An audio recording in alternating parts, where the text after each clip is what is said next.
할렐루야. 아멘. 오늘 벌써 2월 첫째 주가 되었습니다. 오늘은 말씀을 묵상하는 힘에 대해서 같이 은혜를 나누려고 해요. 사람들에게는 때가 있습니다. 왜냐하면 하나님이 천지를 창조하실 때 시간부터 창조하셨기 때문에 범사에 기한이 있다라고 하는 것이에요. 아무리 할 일이 많고 아무리 뛰어난 사람도 다 시간에 따라서 인생이 시작한 시간과 마치는 시간이 있다라고 하는 것이죠. 이스라엘의 역사에서 가장 뛰어난 인물 중에 한 사람이라고 하면 아마 누가 생각나세요? 모세가 그들 중에는 생각날 것입니다. 왜냐하면 이 모세는 하나님의 마음이죠. 율법을 그들에게 가져다 준 사람이에요. 그래서 하나님의 마음 가운데 있는 그 법을 천사의 손을 통하여서 모세가 받아서 백성들에게 알려준 말씀을 가져온 사람이죠. 그래서 그 선지자입니다. 그리고 그들을 구원으로 인도하였던 지도자였죠. 성경에 또한 나타난 수많은 기적도 있습니다. 정말로 기적 같은 기적들을 행하였던 사람이 바로 이 모세다라고 하는 것이죠. 이집트에서 430년 동안 종살이할 때 그곳에서 나올 수 있도록 10가지의 그 재앙을 우주적인 그런 자연적인 재앙들을 내렸던 그런 모세죠. 전무후무한 기적의 현장에서 모세가 손을 들면 하나님의 기적이 나타나는 나일강이 피로 변하고, 모세가 손을 들면 먼지가 티끌들이 다 이로 변하고, 또 모세가 말만 하면 하나님께서 그 행하신 대로 메뚜기가 오고 또 사라지고, 그렇게 주의 말씀대로 행하였던 기적의 사람이었죠. 그렇게 모세는 구원의 사명을 통하여서 이스라엘을 이집트에서 430년이라고 하는 정말 긴 시간에 사슬을 끊어버리고 나올 수 있도록 했던 사람이고, 그리고 그 나왔을 때 홍해 바다가 그들의 앞을 가로막고 있을 때 하나님 앞에 기도함으로 그 길이 바다가 열리게 되는 정말 전무후무한 그런 기적을 열어 제꼈던 그 장본인이 바로 이 모세입니다. 뿐만 아니라 40년의 광야 생활하면서 그 뜨거운 그 광야의 길에서 하늘의 구름 기둥으로 낮에는 주님이 해를 막아주시고 밤에 그 추운 사막의 기온에 불기둥으로 그들을 인도하는 그 현장에서, 그리고 매일 만나가 하늘에서 그들에게 내려오게 되고, 그리고 따르는 반석에서 매일 공급되므로 정말 기적한 가운데서 그것을 보았고 또 그 은혜를 누렸던 자가 바로 이 모세다라고 하는 것이죠. 그와 같이 큰 일을 했던 자가, 그 사람이 역시 시간이 되어서 때가 되매 이 땅을 떠나게 됩니다. 1절의 이야기예요. 1절에 보니까 여호와의 종 모세가 죽은 후 여호와께서 모세의 시종 눈의 아들 여호수아에게 일러 가라사대 여호와의 종 모세가 죽었다라고 했습니다. 백성들에게는 커다란 충격이었고, 정말 그 모세가 없이는 생각할 수도 없는 이런 시간들을 함께 겪어왔는데 그가 이 땅을 떠나게 되었습니다. 그의 삶은 떠나갔지만 하나님은 그의 인생이 믿음으로 살았다라고 히브리서에서 우리에게 말씀을 해주고 있어요. 이렇게 뛰어난 종이 떠나갔지만 하나님의 일은 멈춰지지 않습니다. 그가 떠나가도 하나님의 일은 지속적으로 이어지는 것이에요. 그래서 하나님은 영원하시기 때문에, 선하시고 인자하심이 영원하기 때문에 그 계획한 것을 그대로 계속해서 완전하게 이룰 때까지 해 나가십니다. 오늘도 우리가 이 땅에 살아가는 이유는 바로 그 하나님의 일이 우리에게 있기 때문에 교회가 여전히 그 일을 감당하고 있는 것이죠. 오늘 이제 그 하나님은 떠나간 그 자리를 여호수아를 통하여서 이 일을 진행하십니다. 명령을 하시는 하나님이시죠. 위대한 지도자가 떠나고 낙심하는 이스라엘에게 후계자 여호수아를 세우시면서 하나님이 사명을 주십니다. 2절에 보니까 내 종 모세가 죽었으니 이제 너는 이 모든 백성으로 더불어 일어나 이 요단을 건너 내가 그들 곧 이스라엘 자손에게 주는 땅으로 가라 명령을 합니다. 여기에도 보면은 우리에게 받을 수 있는 칭호, 세상에선 사람들이 명함을 만들면서 거기에 무슨 회장이나 사장이나 무슨 본부장이나 뭔가 거기에 타이틀을 넣기 원하는데, 그것으로 자기를 표현하기 원하는데, 성경에서 말하는 가장 위대하고 가장 존경스럽고 정말 좋은 그 칭호는 하나님의 종이라는 사실이죠. 내 종. 하나님이 말씀하시기를 내 종 모세가 죽었으니, 하나님이 두고 그분의 마음대로 사용하셨던 주님에게 합당한 종이라. 여호와의 종 모세가 죽었으니 우리도 마찬가지로 예수님 앞에 서게 될 것입니다. 주님은 그때 말씀하시죠. 착하고 충성된 종아, 착하고 충성된 종. 그래서 우리가 받을 수 있는 가장 정말 명예로운 그 명칭은 하나님의 사람, 하나님의 종이다라고 하는 것이에요. 사람들이 불러주는 것이 아니라 하나님이 인정을 해줘야 됩니다. 우리의 믿음, 사람들이 아무리 저 사람 뛰어나고 정말 하나님의 사람이라고 아무리 올려 세워도 하나님이 인정하지 않으면 다 헛것이에요. 다 물러가는 것입니다. 그러므로 하나님이 우리의 믿음의 증인이 되어주는 내 종, 내 사람이라고, 그렇게 내 아들 딸이라고 그렇게 해줘야 우리의 삶이 헛되지 않는 것이에요. 그 하나님께서 이제 여호수아를 불러서 내가 너희 이스라엘에게 준 땅으로 가라라고 그렇게 명령을 하십니다. 모세는 여호와의 종이었고 또 그를 통하여서 이제 하나님이 여호수아를 불러서 하나님의 종으로 충성되게 행하시는 거죠. 변치 않는 하나님의 계획으로 내가 그들에게 주는 땅으로 가라. 3절에 보니까 우리에게 또 말해요. 내가 모세에게 말한 바와 같이 너희 발바닥으로 밟는 곳을 내가 너희에게 주었노니, 너희가 가서 발바닥으로 밟는 것을 다 주었다. 왜냐하면 내가 약속하였기 때문이다 라고 하는 거죠. 발바닥으로 밟는 걸 다 주었다. 그래서 구체적으로 주님은 그들에게 들을 수 있도록, 볼 수 있도록 그렇게 지명들을 이야기해서 말씀합니다. 4절에 보니까 얼마나 구체적으로 이야기하는지, 곧 광야와 이 레바논에서부터 큰 하수 유프라테스 강에 이르는 헷 족속의 온 땅과 또 해 지는 편 대해 지중해까지 너희의 지경이 될 것이다. 그들에게 지금 하나님이 구체적으로 지적도를 그려서 땅을 주어서 그들에게 말씀을 해주고 있어요. 하나님은 계획이 없이 움직이시는 분이 아니라 이처럼 구체적으로 약속하신 것을 가지고 이제 들어가라 라고 이야기합니다. 그런데 약속만 있는 것이죠. 그들은 지금 그 땅을 지금 살지 않고 있는 것이에요. 여기에서 믿음이 필요한 것입니다.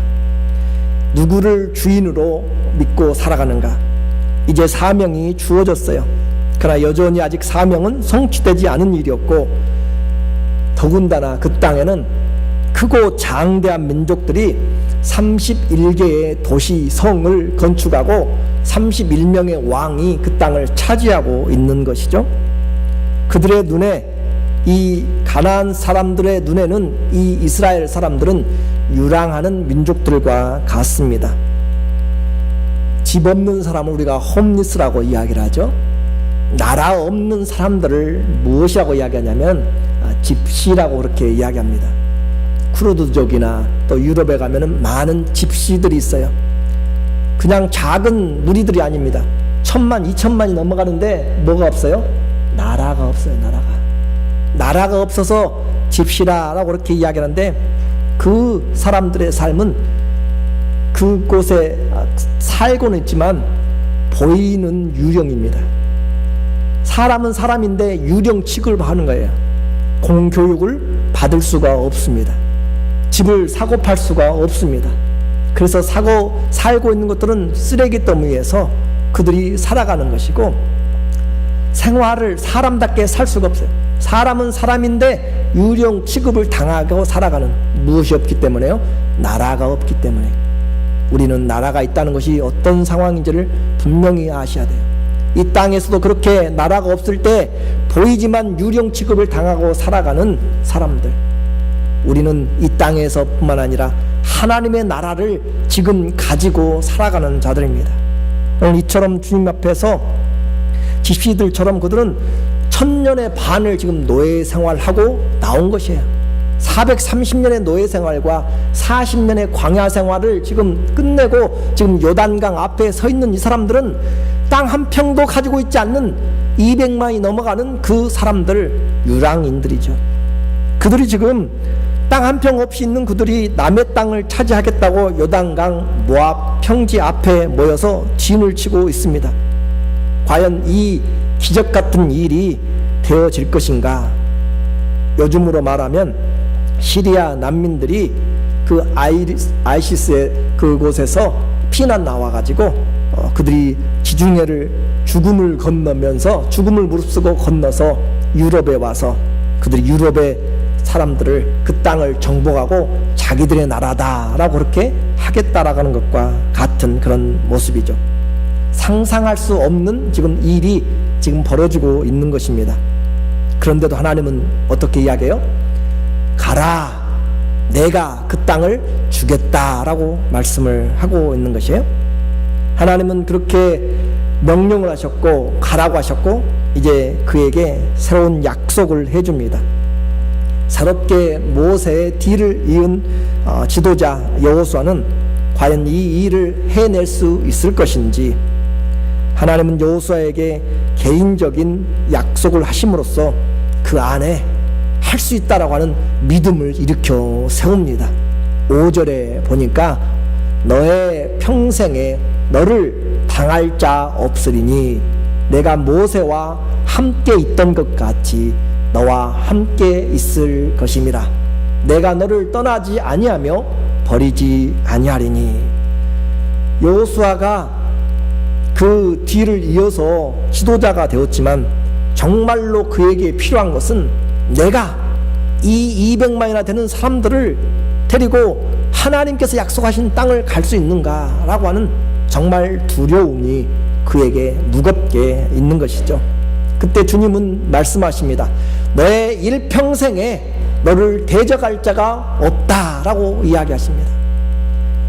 하나님께서 그의 삶에 지금 축복하시되 그에게 많은 돈을 주어서, 아니면은 그냥 헤라클레스 같은, 삼손 같은 그런 힘을 주어서가 아니라 하나님의 약속의 말씀을 주어서 일평생에 너를 대적할 자가 없다, 그 말씀 한마디면 그는 끝나는 것이죠. 하나님께서 그를 붙잡고 그의 손에서 내가 너와 함께한다고 이야기하면 1000만인이 둘러설지라도, 아무리 든든한 그런 여리고성이 있을지라도, 아무리 철병을 가진 사람들이 그렇게 모였을지라도 그 여호수 앞에 대적할 자가 없는 줄로 믿습니다.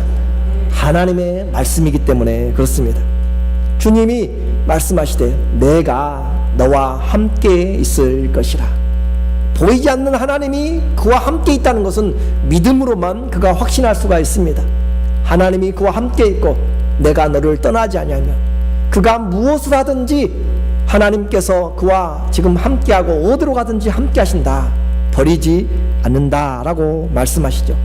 오늘 우리는 축복을 보이는 것, 받는 것, 손으로 잡는 것으로, 그렇게 물질적인 것으로 그렇게 보려고 판단하려고 해요.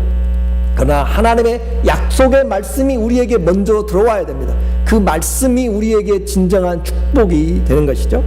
그 말씀이 그를 지금 불러 일으켜 세우고 있습니다. 하나님의 약속들이 지금 그에게 드릴 때 함께 한다든지 평생에 너를 당할 자가 없다든지, 그것은 정말 추상적인 그런 모습이죠. 그렇지만 하나님의 약속을 믿는 자에게는 그것이 가장 중요하고 구체적인 것이 됩니다. 하나님의 약속이 들려졌습니다. 보이지 않는 하나님이 그와 함께 하신다는 거죠. 그것도 평생 동안 떠나지 않고 함께 하십니다.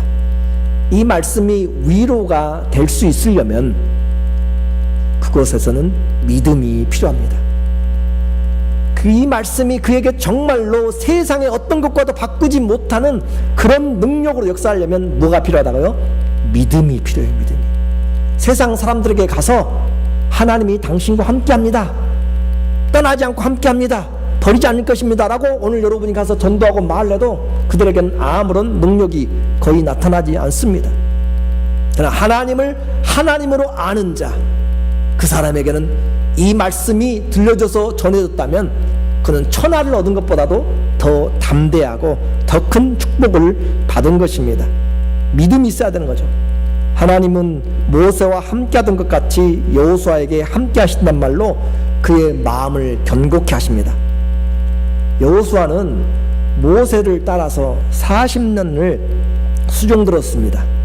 하나님이 모세와 어떻게 역사하시는지를 그는 가장 가까이서 보았고, 그 10가지의 재앙이 나타나는 그 현장에서, 홍해가 갈라지는 그 앞에서, 또 모세의 명을 받아서 아말렉과 싸우는 그 전투들 중에서 이 여호수아는 그 현장에 함께 있었고, 또 여호수아는 모세가 죽을 때 여호수아에게 하나님의 위임을 베풀었던 것을 그는 기억하고 있습니다. 신명기 34장 9절에 보면 모세가 눈의 아들 여호수아에게 안수함으로 그에게 지혜의 신이 충만하니 이스라엘 자손이 여호와께서 모세에게 명하신 대로 여호수아의 말을 순종하였더라. 그러니까 여호수아에게 지금 하나님은 모세와 함께 하신 하나님이었고, 그 하나님은 능력의 하나님이었고 지키신 하나님이었고 그들을 인도하시는 하나님이셨습니다. 그리고 그 사명으로 안수까지 받은 자였죠. 하나님을 아는 자가 하나님을 두려워합니다. 하나님을 믿는 자가 하나님을 존경합니다. 하나님을 경험한 자가 하나님께 순종하고 하나님을 사랑합니다. 하나님을 아는 만큼 우리의 믿음이 구체적이 된다라고 하는 것이죠. 여호수아에게 모세와 함께 하셨던 것 같이 평생 동안 함께 한다고 하는 이 약속, 얼마나 부러운지 몰라요. 오늘 하나님이 우리에게 지금 이와 같이 말씀하시면 우리의 삶이 얼마나 담대하고 능력 있는지, 감사가 있고 입만 벌어지면 얼마나 축복이 나오고 찬양이 나오는지 몰라요. 오늘 가면서도 하나님이 내 일평생에 나와 함께 하신다라고 그렇게 내 안에 주의 말씀이 성령으로 들려질 때 우리 앞에 다가오는 크고 작은 문제 아무것도 아니에요. 그건 정말 아무것도 아닙니다. 왜냐하면 그 만유보다 크신 하나님이 내가 너와 함께하고 평생에 너를 당할 자가 없으리라, 내가 너를 떠나지 아니하고 너를 버리지 아니한다라고 말씀하셨기 때문이죠. 이런 믿음 하나님이 우리에게 약속하신 것이죠. 그래서 예수님이 오신 것이고, 그래서 성령을 우리에게 보내셔서 그가 떠나지 않고 영원토록 너희와 함께 계시리라 약속하셨습니다. 내가 사는 동안 이 믿음을 갖고 승리하기로 그렇게 결심한 자들에게 우리는 주님을 찬양하고 주님을 높여드릴 수가 있습니다. 이제 하나님의 약속의 말씀을 그는 받았습니다. 하나님의 사명이 주어졌고 약속이 주어졌지만 여호수아에게 여전히 그 많은 일들을 이제 해나가기 위해는 하나하나 따르는 일들이 있습니다. 두렵고 떨리는 짐이 있는 것이죠. 민족의 200만이 넘는 사람들의 생존이 달려있기 때문에 그렇습니다. 이스라엘에서 이집트에서 종 노릇할 때는 그래도 살 처소가 있었고 노예지만은 거기서 생활했는데, 그들을 이끌고 지금 모압 평지 앞에 있을 때는 남의 땅에 거하고 있는 사람들이기 때문에 그렇습니다. 유랑민족 이스라엘과 튼튼한 성을 가진 그 왕들과의 싸움은 객관적으로 보면 분명히 백전백패할 수밖에 없습니다. 하나님을 계산에 넣지 않는다면 이 전쟁은 패할 수밖에 없는 것이죠. 이것을 이미 우리에게 확인을 시켜줍니다. 12명의 정탐꾼들을 뽑아가지고 그들이 건너갈 그 가나안 땅을 살펴보게 했어요. 그래서 그들이 12명이 돌아와서 보고한 내용이 무엇입니까? 민수기 13장 28절에 보니까 그러나 그 땅 거민은 어때요? 강하고 성읍은 견고하고 힘이 클 뿐만 아니라 보통 사다리 놓고 올라갈 정도가 아니고 돌 던져가지고 부서질 정도가 아니에요. 거기서 아낙 자손을 보았으니 거인 같은 사람들을 보았어요. 31절에 말합니다. 그와 함께 올라갔던 사람들은 가로되 우리는 능히 올라가서 그 가나안 백성을 치지 못하리라. 그들은 우리보다 강하다. 한마디로 말하면 그래요. 한마디로 그들은 우리보다 강하다. 33절에 뿐만 아니라 또 거기서 또 네피림의 후손 아낙 자손 대장부들 보았으니, 이 아낙 자손들은 보통의 사람들이 아니고 우리 성경에 나온 다윗과 골리앗에 나오는 그 골리앗 3m에 이르는 사람입니다. 그러니까 그 정도 키 큰 사람들, 손가락이 6손가락씩 있는 그런 사람들, 그리고 그들의 보기에, 이 사람들 스스로도 보기에 지금 그들은 강하고 우리는 메뚜기 같다.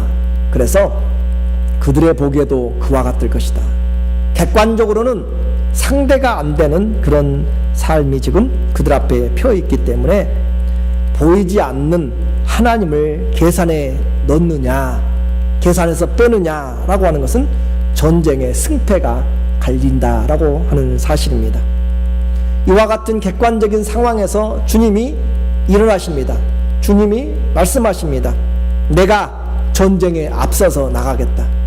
내가 전쟁을 싸우겠다라고 주님이 일어나서 말씀을 하시는 것이에요. 그리고 승리를 이미 선포합니다. 6절에 이야기를 하고 있어요. 마음을 강하게 하라. 담대히 하라. 너는 이 백성으로 내가 그 조상들에게 맹세하여 주려 한 땅을 얻게 하리라. 그렇게 말하는 거죠. 너는 가서 선포해라. 이 백성들로 하여금 내가 이 땅을 얻게 하리라. 누가 하신다고요? 내가 주리라. 내가 하리라. 하나님이 직접 싸우신다라고 그렇게 선포하라고 말씀합니다. 주님이 약속을 성취하시고 그렇게 이루시고야 만다라고 하는 거죠. 너는 이 전쟁을 내게 맡기고 너는 내 말을 들으라. 전쟁보다 더 중요한 일이 나의 말을 순종하는 것이다. 다시 말하면 전쟁의 승패, 사명의 이 완수는 순종의 여부에 있음을 우리에게 말하고 있습니다. 전쟁에 승리하면 얼마나 좋아요? 모든 것이 그 전쟁에 달려있는 거잖아요. 그런데 그 전쟁의 승리가 보장됐는데 그 승리의 조건은 바로 7절의 이야기라고. 7절에 보니까 오직 너는 마음을 강하게 하고 극히 담대하여 나의 종 모세가 네게 명한 율법을 다 지켜 행하고 좌로나 우로나 치우치지 말라. 그리하면 어디로 가든지 형통하리라. 인생의 형통을 원하십니까? 그 형통의 방법은 다른 방법이 없어요.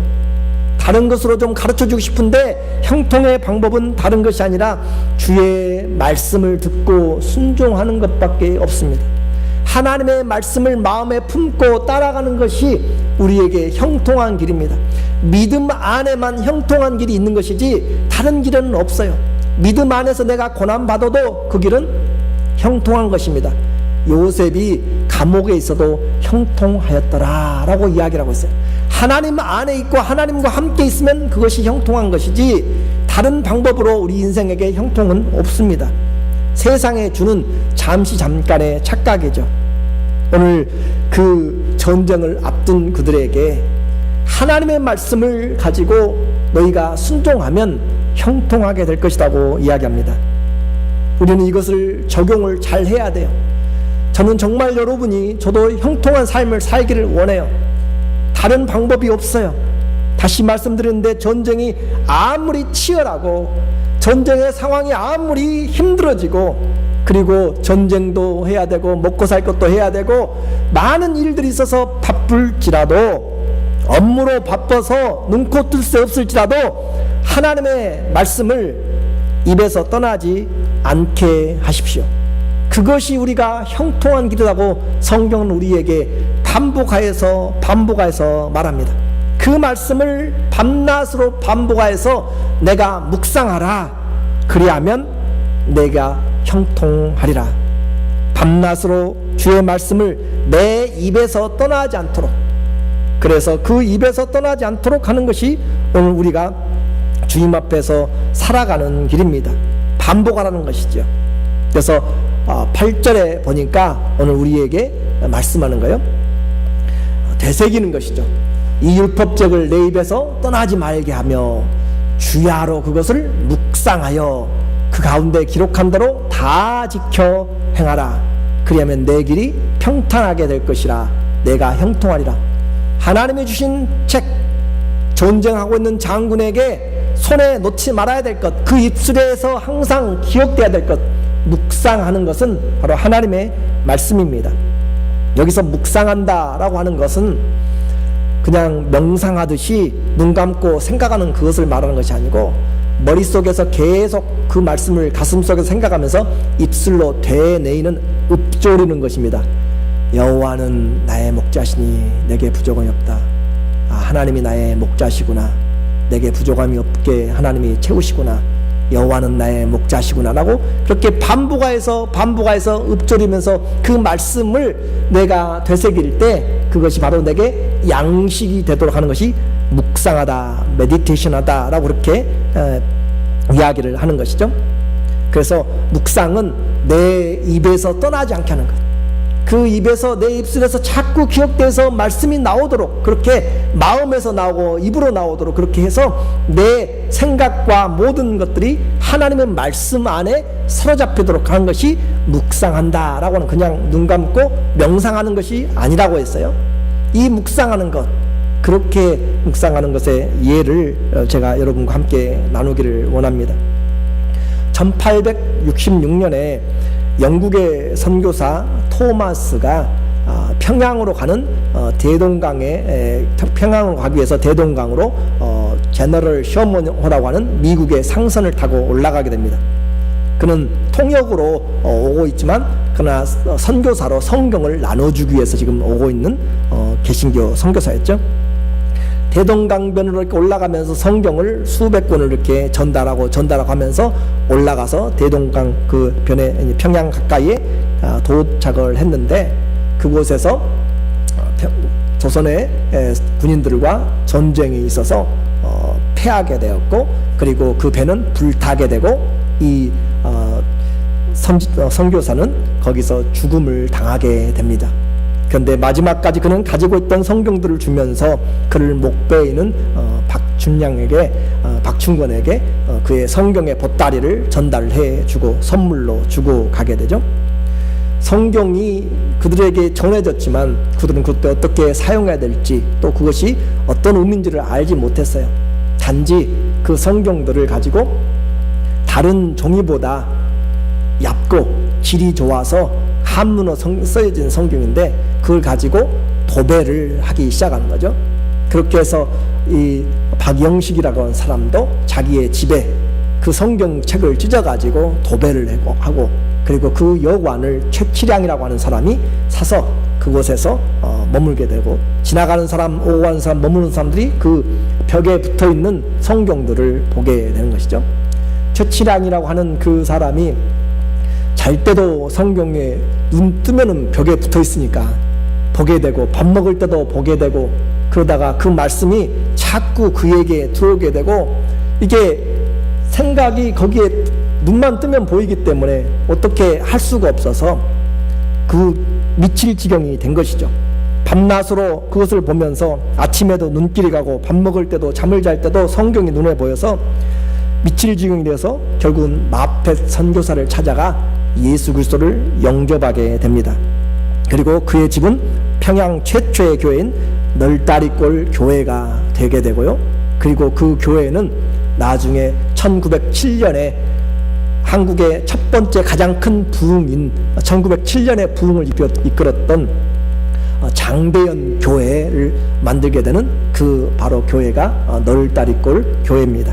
최치량이라고 하는 사람에게 하나님의 말씀은 들어와서 떠나지 않고 계속적으로 그에게 남아있어서 묵상됨으로 그를 변화시켰고 그의 집의 교회가 되었고 하나님 앞에 쓰임받은 것처럼 오늘 하나님의 말씀을 묵상한다라고 하는 것은 내 마음에 간직되고 그 말씀이 내 마음과 생각을 자꾸 움직여 나가는 것이에요. 그 말씀으로 길을 갑니다. 그 말씀으로 멈추게 됩니다. 그리하면 결국은 그 말씀이 인도한 대로 가게 되는 것이에요. 그것이 말씀을 따라서 살아가는 것입니다. 8절에 다시 오늘 우리에게 말씀하고 있죠. 이 율법책을 내 입에서 떠나지 말게 하며, 우리 입에서 떠나지 않는다는 것은 입으로 말하라는 것이죠. 입에서 자꾸 읊조리라는 것이죠. 주야로 그것을 묵상하여. 여호수아가 할 일이 없는 사람입니까? 은퇴하고 쉬는 사람이에요? 여호수아는 지금 200만이나 넘는 사람들을 데리고 31명이 살아가고 있는 그 가나안 땅을 들어가서 전쟁을 치러야 될 사령관입니다. 그가 바쁘고 그가 할 일이 많고 많은 것들이 있을지라도 하나님의 말씀은 그 모든 것보다 우선합니다. 우리 인생에서 형통하기를 원한다면, 주님은 분명히 전쟁의 승리를 원한다면 원리를 이야기하셨습니다. 이 말씀을 앞에 견고한 성들을 보지 말고 크고 강한 군사들을 생각하지 말고 낙심하지도 말고 놀라지도 말고 두려워하지도 말고 겁먹지 말라. 내가 발걸음을 뗄 때마다 그 모든 발걸음마다 내가 너와 함께 할 것이다. 말씀을 묵상하라 라고 이야기합니다. 9절에 다시 또 확인을 해주고 있어요. 내가 너에게 명한 것이 아니냐. 마음을 강하게 하고 담대히 하라. 두려워하지 말며 놀라지 말라. 내가 어디로 가든지 내 하나님 나 여호와가 너와 함께 하시느니라. 하나님이 함께 하십니다. 어쩔 때요 하나님의 말씀을 붙잡고 그 말씀에 순종하면서 나갈 때입니다. 하나님의 말씀을 먹고 하나님의 말씀을 따르며 하나님과 함께 길을 가는 것, 그것이 신앙생활이고 그것이 인생이고 그것이 우리가 이 땅에서 살아가야 될 것입니다. 이것이 그가 해야 될 전쟁의 준비입니다. 물론 양식도 준비해야 되죠. 물론 칼도 들어야 될 것입니다. 말도 타야 될 것입니다. 그러나 그 모든 것들을 이끌어 가시는 것은 바로 하나님이 하신다는 것이었습니다. 오늘 우리 인생 주님 앞에 놓여 있습니다. 우리는 각각 다 개인에게 주어진 경주를 해야 됩니다. 내 앞에 장애물이 골리앗같이 서 있을 수 있습니다. 가나안의 많은 적들과 같이 정말 힘든 물질의 문제와 육체의 문제와 풀리지 않는 그런 문제들이 있을 수 있습니다. 문제의 상황과 그 형편들과 내 상황을 보면 정말 도무지 어떻게 해나갈지 답이 나오지 않을 때가 있어요. 정말 두렵습니다. 걱정이 됩니다. 이 일을 해야 되는데 할 수 있는 능력이 없습니다. 그러나 하나님의 말씀을 붙잡으면, 하나님의 말씀이 내 안에 들려지면 내가 하는 것이 아니라 주님이 하게 하십니다. 주님이 우리와 함께 하시고 우리 앞에 당할 것이 없도록 말씀을 하십니다. 다만 우리가 해야 될 것은 그 말씀을 주야로 묵상하면서 살아가야 됩니다. 주의 말씀이 진리로 우리에게 그대로 전해졌습니다. 그래서 이사야 선지자는 다시 우리에게 이야기합니다. 세월이 지나서, 시간이 지나서 이사야 선지자를 통해서 주님은 우리에게 약속하셔서 41장 10절에 보니까 두려워 말라. 내가 너와 함께 함이라. 놀라지 말라. 나는 너의 하나님이 됨이라. 내가 너를 굳세게 하리라. 참으로 너를 도와주리라. 참으로 나의 의로운 오른손으로 너를 붙들리라. 시간이 가도 하나님은 여전히 그 하나님이십니다. 그리고 그 하나님은 우리에게, 하나님의 자녀들에게 동일한 약속을 해주고 있습니다. 또 시간이 흘러서 예수님은 마태복음 28장 20절에도 우리에게 말씀하신 거죠. 세상 끝날까지 내가 너희와 함께 있을 것이다. 주님의 약속의 말씀을 지나가는 사람들에게는 의미가 없습니다. 그러나 하나님을 하나님으로 아는 자들에게는 그 어떤 것보다도 가치가 있고 능력이 있고 오늘 우리의 삶을 새롭게 만드는 은혜가 있습니다. 살아보지 않은 인생의 길이 우리에게 앞으로 놓여질 것입니다. 주님은 우리의 믿음으로 밟는 발걸음마다 우리에게 붙여주신다고. 약속을 붙잡고 내가 묵상하면서 주님의 말씀이 가라고 할 때 가고 멈추라고 할 때 멈추고, 주의 말씀에 내가 자존심이 상하고 손해가 보고 힘들어도 이것이 아닌 것 같은데 주의를 지키라고 이야기하네요. 이것이 아닌 것 같은데 기도하라고 이야기하네요. 이것이 아닌 것 같은데 만사를 제껴놓고 먼저 그의 나라와 의를 구하라고 이야기하네요.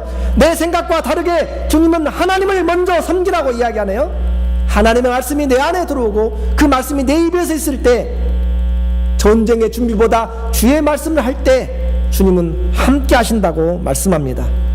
오늘 우리는 형통하는 길을 다른 길에서 찾지 마십시오. 주야로 주의 말씀을 묵상하라 라고 이야기합니다. 바쁘십니까? 그래요, 바빠요. 그러나 주의 말씀보다 앞서가지 마십시오. 주의 앞에 기도하는 것보다 앞서서 가지 마십시오. 하나님이 집을 세우지 아니하시면 그 집을 세우는 자의 수고가 헛되다고 주님은 정말로 분명하게 선포하고 계십니다. 오늘 우리는 이 믿음이 있는 자가 형통합니다. 바쁘더라도 힘들더라도 두렵고 떨리더라도 하나님의 말씀을 묵상하는 것을 떠나지 마십시오. 그것이 여러분을 살리고 나를 삶입니다. 주의 말씀을 사랑하고 주의 양식을 삼을 때 내 길이 평탄하고 평탄합니다.